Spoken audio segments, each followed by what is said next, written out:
Eh ben allez, on attaque. Je vais vous présenter donc ce travail qui a été amorcé il y a quelques années, qui n'est pas encore tout à fait finalisé, mais ses déclinaisons peut-être seront sur d'autres sites, on verra, on en reparlera.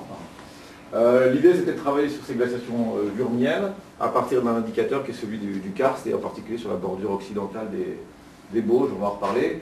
Là, la liste de tous ceux qui vont participer de près ou de loin à ces travaux, et j'ai vu que Christian a fait suivre déjà les deux bien modestes publications qui font trait à ça. Donc vous pouvez aussi vous y référer. On vient de commencer. Donc le petit travail de départ, c'est ça, hein, c'est les cartographies de synthèse de Sylvain Coutran de 2010 que tout le monde connaît maintenant, elles sont largement publiées, et qui ont un avantage, c'est qu'elles nous donnent une image de l'extension maximale vurmienne des glaces alpines, notamment dans la partie occidentale, la partie des Alpes françaises, au Wurm, mais lui, il emploie toujours, il a raison, je pense, le vocabulaire de VGM, d'extension maximale glaciaire, c'est une extension spatiale et elle n'est pas datée. Et la question qui reste toujours une question en suspens, hein, qui traîne depuis maintenant longtemps, à laquelle Christian s'est très largement réattaqué récemment, c'est de savoir si en fait on parle du Wurm ancien ou du Wurm récent. Est-ce qu'on parle de quelque chose qui se passe autour de 80, 100, je ne sais pas, ou au contraire de 20-25 000 qui serait le maximum du froid, tel que les courbes de reconstitution de température dans l'hémisphère nord nous le laissent entendre. Donc pour l'instant, ça tourne autour du pot ou rond autour de cette question. Il y a plein de choses nouvelles qui sont en train de se reprendre. Les travaux au nord, en Suisse, laissent entendre que l'extension maximale, elle serait plutôt stade isotopique 2, et pour côté français, il y a plein de questions en cours. Et donc là, l'idée, c'est d'avoir un petit éclairage par une cible qui est le karst des Bauges, ici, voilà, on connaît Chambéry, le fameux lobe lyonnais, hein, qui est donc cette extension importante des glaces alpines. Et nous, on va juste s'intéresser finalement à ce secteur ici des Bauges occidentales, donc ce qui est juste au-dessus de nous. Voilà, c'est toujours les géographes qui arrivent les derniers. Alors, les Bauges, c'est ça. C'est un massif des préalpes françaises, hein, les chaînes subalpines. Et puis, vous avez ici la combe de Savoie qui se prolonge par le Grésivaudan. Là, vous avez la Cluse de Chambéry. Et en fait, au dernier maximum glaciaire, eh bien, les Bauges sont entièrement envahis par des glaces alloctones et en totalité par le glacier de l'Isère. C'est ce qu'a montré Sylvain Coutran dans sa thèse en 2010, sur la base de minéraux lourds, mais aussi de pétrographie des blocs erratiques. Alors, ces invasions glaciaires, elles ont lieu essentiellement par les cols méridionaux, col de Tamier ou du Four, le col du Frêne en particulier, ou le col de Plat-Palais, et le col du Frêne, à 950 mètres, je crois, de mémoire, constitue un des points d'envahissement majeurs, hein, de toute la dépression ici, eh bien, du secteur Châtelard, l'Echerenne, et qui rejoint ensuite la Cluse de Chambéry. Une vue ici d'avion, une vue ULM, hein, qui est prise aux alentours de la Compote, au-dessus des cols en Bauges. On regarde globalement vers le sud-ouest, on voit le Grésivaudan, au loin on voit le massif de Beldon, hein, la bande d'Arcluse et le mont Morbier, et puis on a donc le flux isérois qui descend vers Grenoble, et une défluviation qui part donc par le col du Frêne à 950 mètres, et qui vient envahir le secteur des Bauges. Si on fait une coupe de synthèse très générale, hein, vous avez la vallée de l'Isère, donc au niveau de la combe de Savoie, à droite, avec le Grand Arc à 2500 mètres d'altitude. Juste ici, le lac du Bourget, où nous nous trouvons, hein, eh bien, le glacier isérois VG1, Wurm glacial maximum, eh bien, oscillerait entre 1600 mètres d'altitude au niveau donc, de cette combe de Savoie, et puis descendrait jusqu'à une altitude ici de 1160, vous voyez, à la Charva. Le secteur qui, moi, m'intéresse ici, c'est ce secteur-là, en fait, c'est les Bauges occidentales.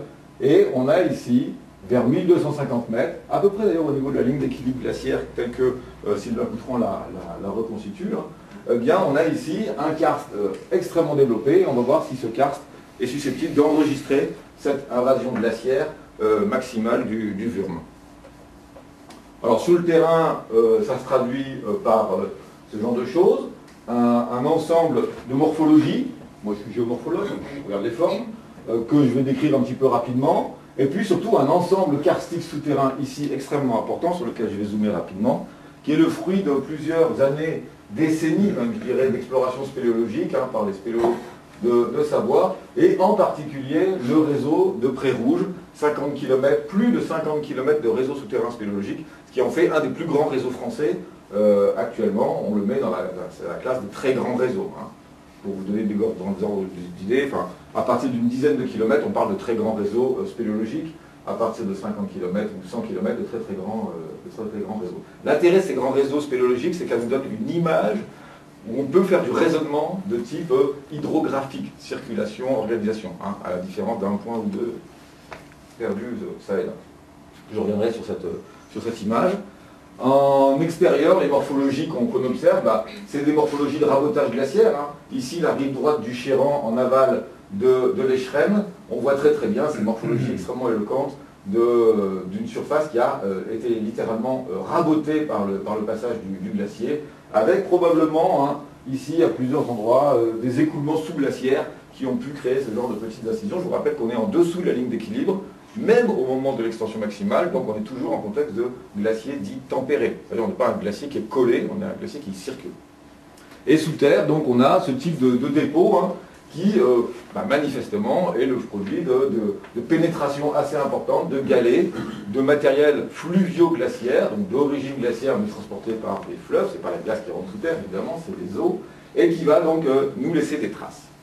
Très très rapidement, je vais vous faire un micro-cadre géologique, mais je ne vais pas faire cet affront, hein, vous le connaissez tout aussi bien que moi. On est évidemment ici, vous retrouvez l'ensemble de ce massif des Bauges, hein, la combe de Savoie et ici la dépression donc, de Chambéry, et la partie donc avec tous ces chevauchements hein, qui vont vers l'ouest. Et la partie qui nous intéresse ici, c'est cet énorme anticlinal hein, qui va depuis Annecy, le Semnoz, qui se prolonge ici, qui est un peu dédoublé ici et compliqué par un synclinal, et qui se prolonge jusqu'à la croix du Nivolé, plus au sud. Donc c'est cette énorme structure synclinale qui donne un relief conforme, c'est-à-dire que la surface topographique colle assez bien avec la surface, avec la géologie.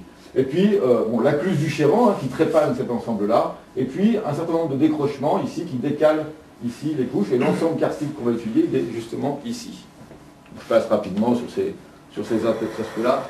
Une petite image ici avec quelques coupes hein, qui découpent depuis le Semnoz au nord, on voit l'anticlinal, on voit d'ailleurs une des cavités, dont je ne parlerai pas trop ici, la grotte de l'Ours, qui se développe sur le versant. Ici, le secteur sur lequel on va plus particulièrement parler, la montagne de Branche, c'est très belle anticlinale, avec ici le synclinal du Marié, on va particulièrement parler de ce secteur-là. Plus au sud, hein, la partie sud, je dirais, de cette retombée anticlinale ici, et encore plus au sud, le creux de 122. Donc les cavités qu'on étudie sont à chaque fois dans l'Urgonien, hein, dans les calcaires de l'Urgonien, ici, à flanc de cette dalle qui penche vers l'est. Et alors, je remets ici à chaque fois, vous voyez, en violet, la ligne du Wurm glacial maximum, qui nous donne à chaque fois une cote altitudinale telle qu'elle est proposée par Sylvain Coutreau. Alors dans le détail, quand on zoome un petit peu, il y a des organisations karstiques assez intéressantes à détailler. Par exemple, quand on est sur le décrochement ici de Montagny, hein, qui est au niveau donc, du village de Harit, là vous avez le sud qui est à gauche, le nord qui est à droite. Au niveau de ce décrochement, bon, la structure est un petit peu pentée, on met en contact des compartiments, comme ici le compartiment urgonien avec le compartiment valanginien, et ça crée quelques facéties hydrologiques assez intéressantes qui avaient beaucoup intrigué les hydrogéologues d'ailleurs dans les années 80, qui fait que les écoulements en fait qui sont ici vont évidemment passer d'un compartiment à l'autre à l'occasion de cette faille, hein, la fameuse faille de Fitoja, mais peuvent dans certains secteurs repartir dans l'autre sens, c'est-à-dire que les traçages hydrologiques réalisés ici repartent dans le compartiment valanginien. Et on a des croisements réellement, des croisements hydrogéologiques souterrains qui ont été un petit peu compliqués à démêler. Ça c'est réglé dans les années 80-90 déjà. Ici la fameuse salle de Fitoja, dont peut-être certains d'entre vous ont déjà entendu parler, plus grand volume souterrain karstique des Vosges, un volume souterrain considérable, qui en fait se développe le long de cette faille, à la faveur de ces marnons calcaires qui viennent s'affouiller, je dirais. Donc c'est un volume qui, paradoxalement, je pense, assez tardif. Donc on retrouve ici ces deux failles, hein, de Prépoulain et de Montagny, avec des écoulements ici qui se perdent dans la dalle urgonienne et qui vont passer ici dans le valanginien en rose. Donc tout ce qui est rouge, c'est l'urgonien, tout ce qui est rose, c'est le valanginien, donc en dessous, les calcaires de Fontagny. Et donc vous avez des écoulements, par exemple, ici dans l'urgonien, qui vont passer dessous et qui vont sortir ici. Et des écoulements ici dans l'Urgonien qui vont passer ici, qui vont rester dans l'Urgonien. Donc on a un croisement hydrogéologique souterrain, c'est assez amusant. Mais c'est pas de ça qu'on va parler. Ce qu'on va parler, ce qu'on va évoquer, c'est une petite entrée par l'altitude. Je vous propose une grille de lecture par l'altitude. Et donc je vous propose d'abord de regarder ce qui se passe à 1000 mètres d'altitude. Gardez toujours en tête le maximum d'extension à 1250 mètres. Donc on va d'abord regarder la dépression glacio-karstique du Marié à 1000 mètres. On va regarder un niveau de siphon à concrétion extrêmement étonnant à 700 mètres d'altitude. Et puis on va voir comment les choses se réorganisent aujourd'hui et comment cette réorganisation constitue un indicateur. Donc beaucoup plus bas, vers 690-580 mètres d'altitude. Donc les trois objets qu'on va regarder, ben on les voit aussi dans un paysage. Donc là, on est toujours dans le secteur, pour ceux qui connaissent, Compote, École en Bauge en ULM. Et donc on regarde cette fois-ci vers le nord-ouest. On retrouve ici, vous voyez, le Semnoz à 1700 mètres d'altitude. Donc ce grand anticlinorium qui va vers le sud jusqu'au là, jusque là. La dépression du Marié. Donc ici, vous avez l'anticlinal de Bange, le synclinal du Marié. Et puis la fameuse cluse du Chéran. Cluse du Chéran qu'on retrouve plus ici en amont, au niveau de la cluse de Châtelard, avec son dédoublement, avec ses deux sillons sous-glaciaires. En violet à droite et à gauche, les rabotages glaciaires, dont on arrive à étudier la limite maximale, c'est-à-dire qu'on voit ici des morphologies de rabotage qu'on n'a pas au-delà d'une certaine altitude, c'est des indicateurs qui avaient utilisé Sylvain Coutran à l'époque. Et puis un ensemble de replats, dont je reparlerai un petit peu, ici, notamment à 700 mètres d'altitude, qui constitue donc une unité assez intéressante. Alors voilà, là une autre vue, cette fois-ci sud-nord. On retrouve ici ce que j'évoquais tout à l'heure, hein, les croisements hydrogéologiques. La ligne, ici, vue glaciale maximale. Et ce qu'on va étudier, bah, c'est surtout ce synclinal ici du Marié, qui est en fait un synclinal ici, dont l'axe est nord-sud, donc là évidemment on le regarde de côté. Alors, qu'est-ce qu'on a fait? On a fait, un géomorphologue, il ne sait rien faire d'autre qu'une carte géomorphologique, donc il commence déjà par mettre un petit peu les choses à plat. Ça ressemble à une carte géologique, mais c'est plus une carte des formes. Mais il y a quand même des dépôts.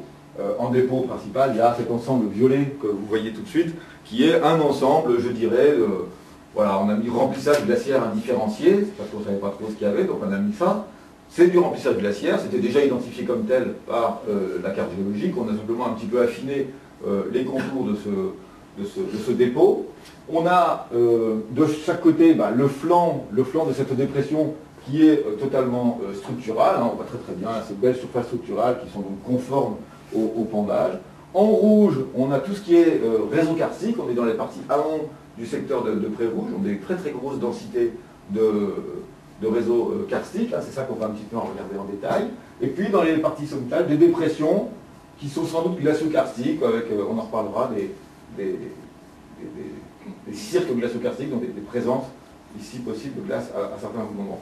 Et puis le flux glaciaire principal, il va du sud vers le nord, c'est-à-dire il rejoint le Chéran, avec des traces de sillons sous-glaciaires qu'on identifie très nettement au nord. Là, la limite d'extension maximale serait vers ici, vers 1250 mètres. Alors pour étudier un petit peu plus ce truc-là en détail, hein, surtout dans la partie centrale de la cuvette, on a réalisé un certain nombre de profils. Vous allez voir 3 profils de tomographie électrique. Et puis on a regardé les 3 principales cavités qui sont Casse, Invalide et Moine, des cavités sur lesquelles on a des indicateurs assez intéressants de matériel qui a été piégé. Donc quelques images de cette cuvette de Marié, c'est un endroit très joli. Il ne faut pas hésiter à aller faire une petite balade. C'est dans une ambiance très alpage. Donc là, on a déroulé les lignes dans des conditions très confortables.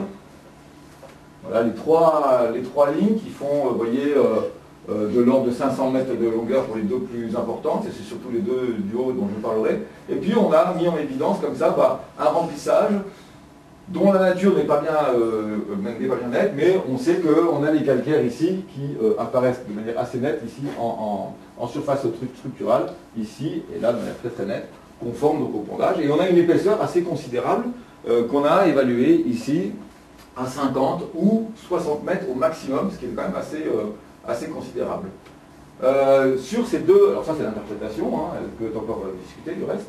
Et puis donc au droit de ces 2 profils qu'on a identifiés ici, 2 cavités qui nous ont particulièrement intéressés, le trou des Casses et le gouffre des Invalides. Le trou des Casses avait déjà été identifié dans les années 60 par un certain Munier.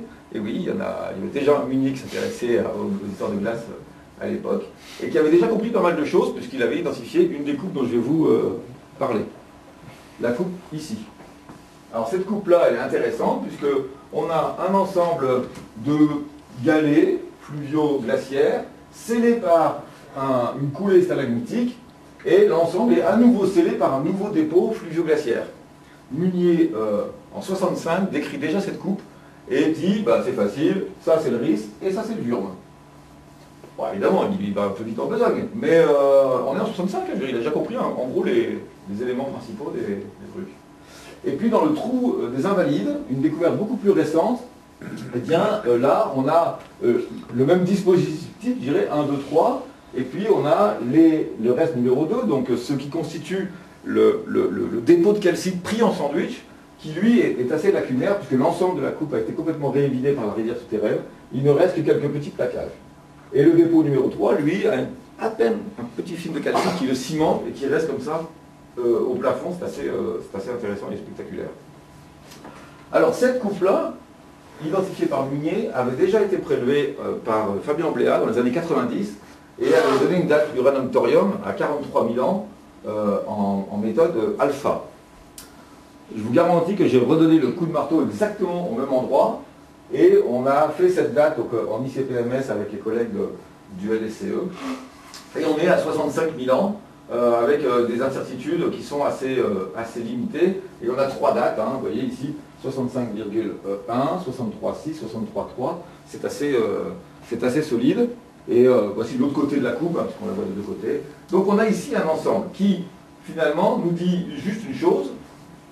Après 65,1 milliers d'années, eh bien, il y a une réinvasion du système et qui amène un dépôt fluvio-glaciaire, un ensemble de galets fluviatiles d'origine glaciaire qui vient pénétrer dans le système. Ça ne dit pas qu'il y a un glacier, ça dit juste qu'il y a un dépôt fluviatile d'origine glaciaire qui amène ce matériel. On a des éléments un peu similaires au trou des Casses, hein, qui est immédiatement à côté, avec un dispositif assez similaire. Donc là, les deux nappes de galets qui sont lacunaires, et puis le plancher qui a été prélevé avec des dates de très mauvaise qualité. C'est du plancher stalagmitique de rivière souterraine, entre guillemets, donc très détritique. Donc toutes les dates sont peu satisfaisantes, et on a retenu simplement une date inférieure à 40 000 ans comme étant une sorte de limite. Mais ce sont des dates qui sont... on les exploite, mais elles ne sont pas très robustes. Hein. Voilà, on rezoome là-dessus, peu importe. Plus au sud, il y a le trou des Moines, qui se constitue une future cible sans doute, puisqu'on a cet ensemble de galets qui est ici, conçu de manière, qui est complètement évidé, hein, mais conçu de manière disparate à différents endroits, qui a quelques plaquages ici, et à 2 ou 3 endroits, il scelle un ensemble stalagmitique, cet ensemble de galets. Donc on peut à nouveau chercher ça comme cible, c'est-à-dire identifier des stalagmites scellés par des galets, et qui nous donnent donc une date minimale pour l'invasion de ces galets. Donc pour la partie Mariette, on en est là. C'est le petit schéma de synthèse qu'on propose, c'est-à-dire une cuvette qui se situe à 1000 mètres NGF et qui, lors du Wurm ancien, pourrait être envahie donc, par des glaces, vous voyez ici avec une altitude de 1250 mètres, à une période plus récente, on va appeler MIS 3, fin de MIS 4, MIS 3, hein.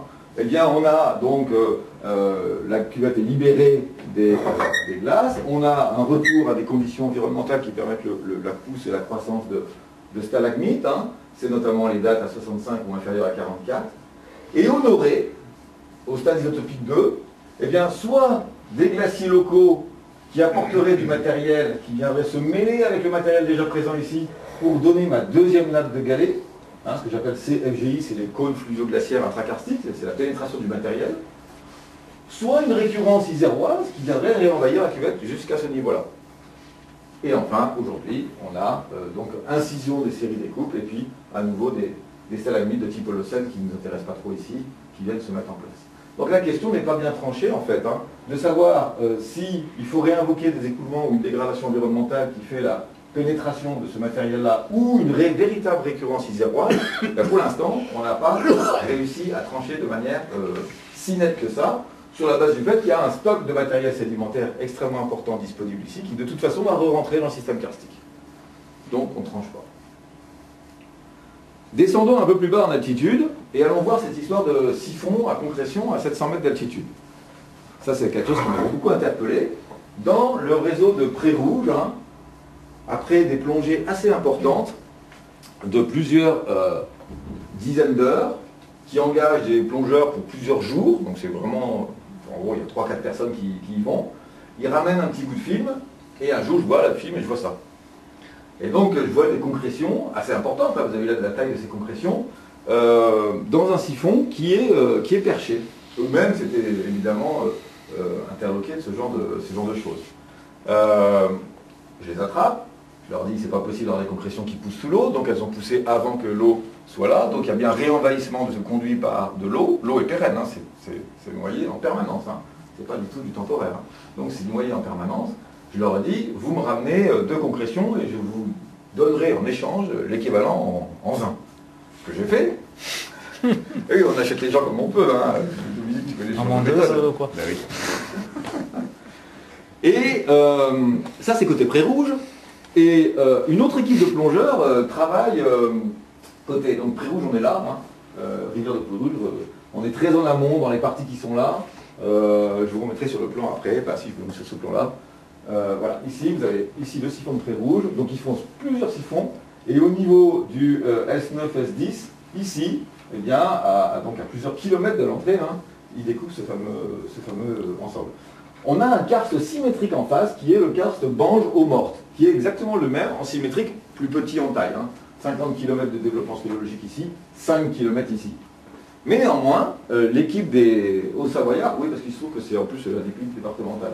Donc là, c'est l'équipe des Hauts-Savoyards, exécute un certain nombre de plongées, depuis la grotte de Bange, depuis les Eaux-Mortes, remonte, et pareil, tac, dans le siphon numéro 8 et dans le siphon numéro 11, ils trouvent aussi des concrétions. Et vous voyez qu'on a le même dispositif qu'en face, on a des siphons qui finalement sont perchés par rapport au niveau de base.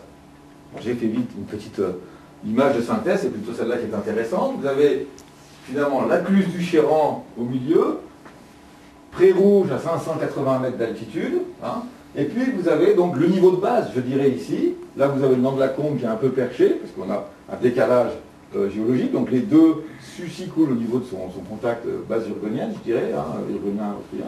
Et puis, en amont, tout d'un coup, on a une série d'escalades. Les plongeurs remontent 40, 50, 60 mètres. Ici, ils remontent quasiment 70 mètres de dénivellation. Et ils arrivent sur un niveau de siphon suspendu, qui coule, hein, c'est pérenne.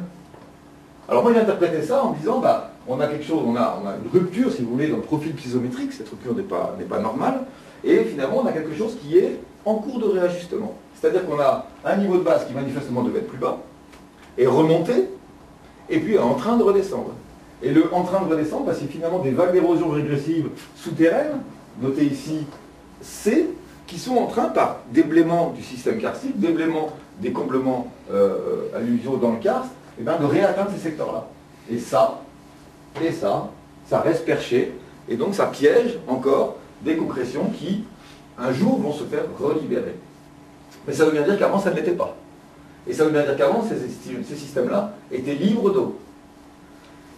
Comme par hasard, ça c'est à 691 mètres d'altitude, ça c'est à 685 mètres d'altitude, la grotte de Bange est à 692 mètres, et on a en fait un paléolac possible à l'Escheren à 700 mètres d'altitude, 690, 700 mètres d'altitude. Je reviendrai sur cette limite. Alors, normalement, je ne sais pas si ça marche, j'ai incrusté la vidéo. Est-ce que ça marche? Oui, ça marche. Donc là, on a côté Bange, les plongeurs qui, pour l'équivalent de 2 ou 3 bouteilles de vin, ont bien voulu faire ce geste. Poc. C'est bien payé finalement.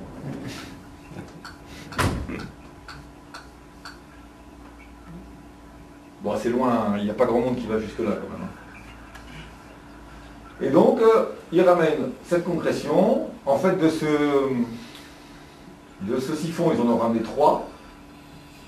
On voit, après, on va en voir une qui est posée par terre. Donc, j'ai pas plus de localisation précise que ça. Voilà, là, ils me donnent les codes de profondeur.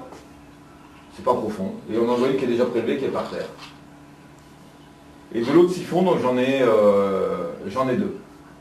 Les deux premières ont été datées à l'université de Melbourne, celle du siphon de Pré-Rouge, et celles de droite ont été datées avec Edwige Pons au LSCE. Quels sont les résultats? Alors, à droite, c'est pas encore tout à fait corrigé, mais ça ne change pas grand-chose. 112 000 ans, 73 000 ans, 97 000 ans, 96, 96, 88, 87, 83, 76.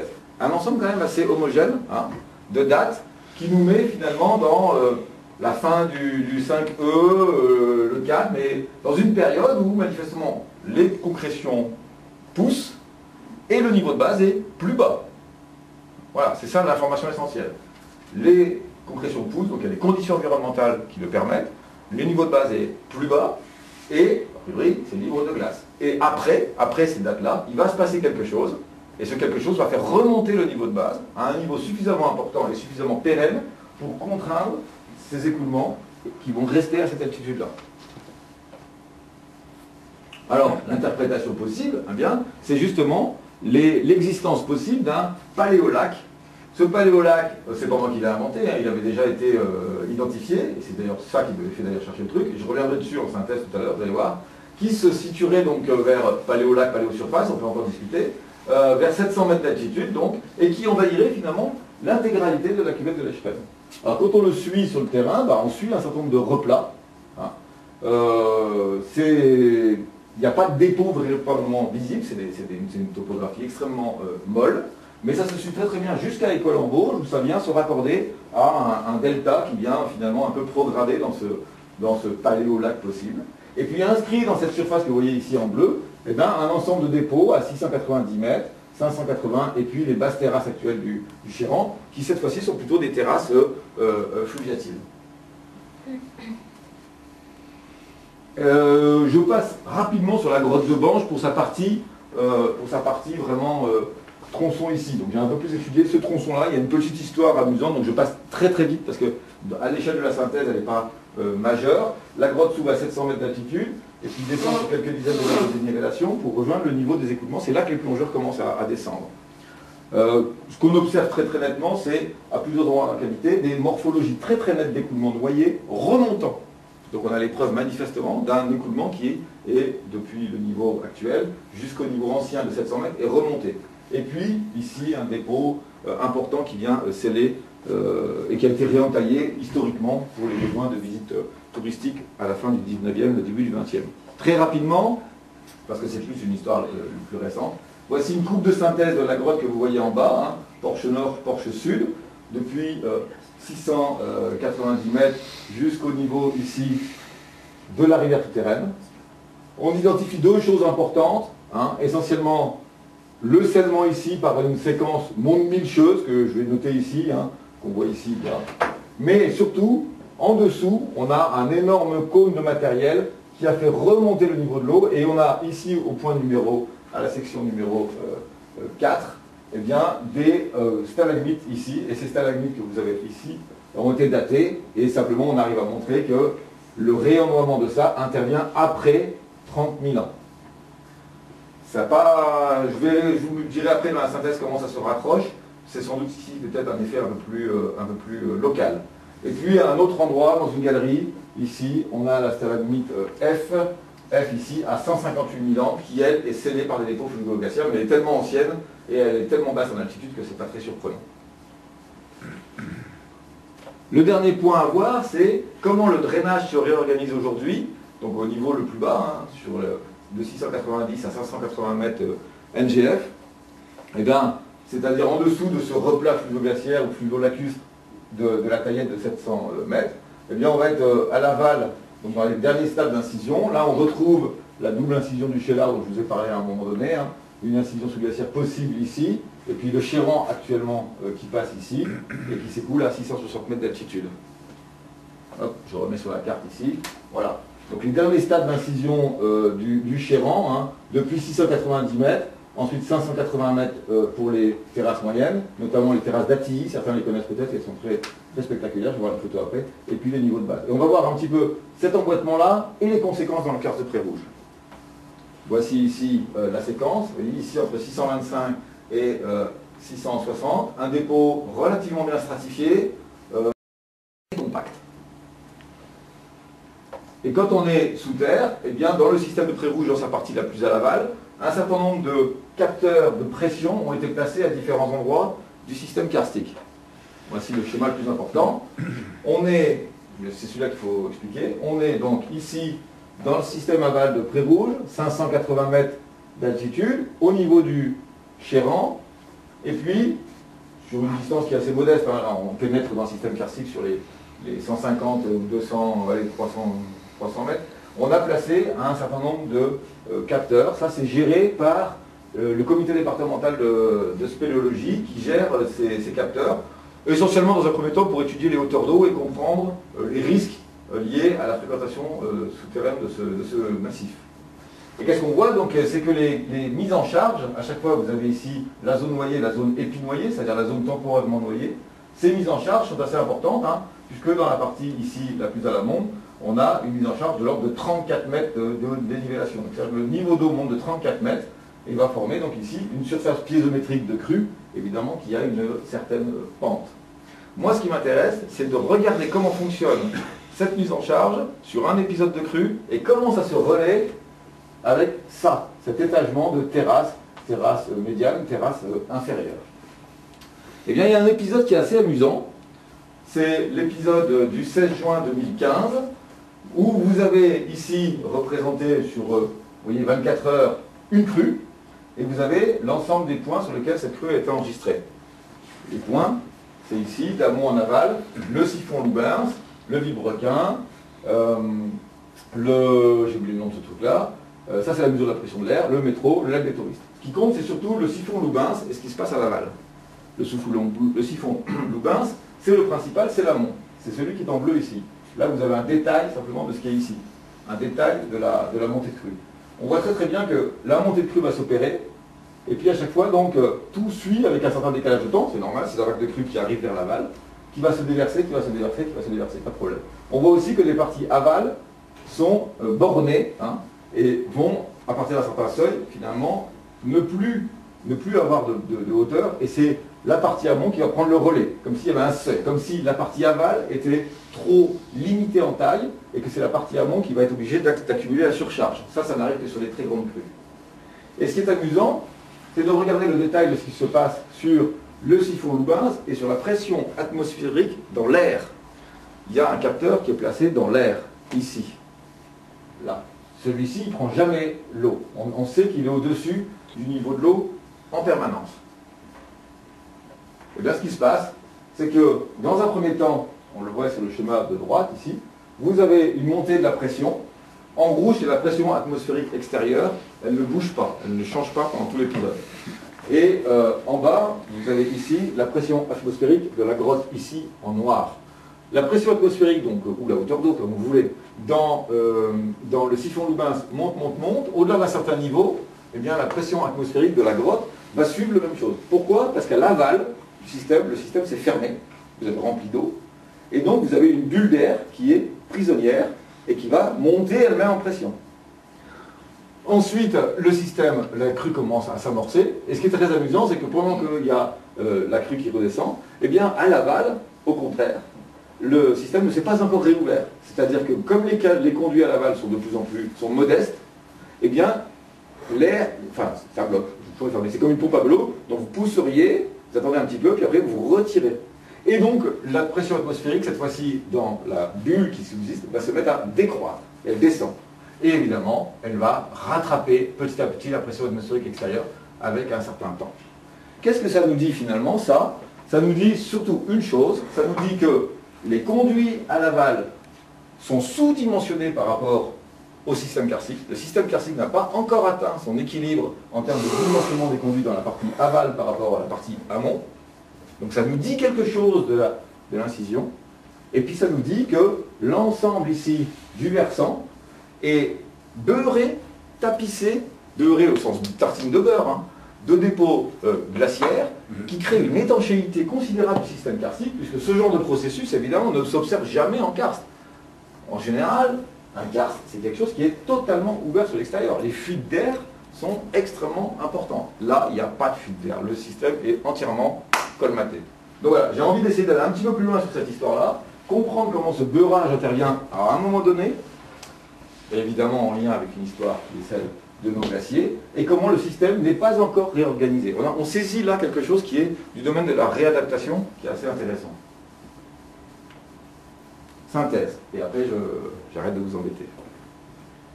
Donc la synthèse, c'est simplement sur une grille altitudinale, on va replacer tous les objets qu'on a vus, et en fonction du temps évidemment, et puis c'est ça qui va permettre un petit peu de discuter. Alors les objets, la grille altitudinale c'est là, on va de 500 mètres d'altitude à 1500 mètres d'altitude, le temps de 0 à 300 000 ans, et les stades isotopiques, vous voyez ici, rouge c'est chaud, bleu c'est froid, avec toujours la question du 3, qui est froid mais qui n'est pas si froid que ça, quoi. La classique, très classique courbe ici des stades marins, qui a été repris un peu plus récemment par Lizeski et Rameau.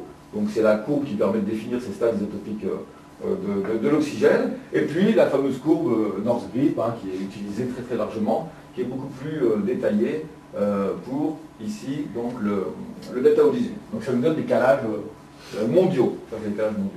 Et puis moi je replace donc des objets. Ces objets ils sont de trois natures, c'est toujours des concrétions. Soit c'est, comme vous voyez ici, GRB, c'est le gouffre germinal. Ce sont des stalagmites ou des planchers stalagmitiques qui ont subi une érosion. Ou ce sont, comme BAN-F, des planchers ou des stalagmites qui ont subi une érosion et qui sont scellés par des galets. On retrouve ici le trou des Casses, ici.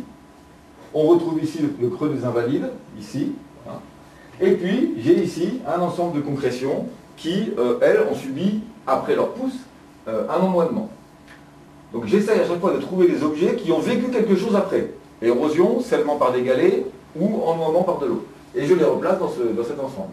Et puis je mets, ce qui est connu dans la littérature, l'altitude du glacier Ricien, et puis la question donc de ce glacier Vurmien ancien, vers 1250 mètres, et puis mon glacier Mise 2, que pour l'instant, je n'ai pas besoin de faire remonter si haut, mais je n'ai pas les moyens de démontrer qu'il n'est pas remonté si haut.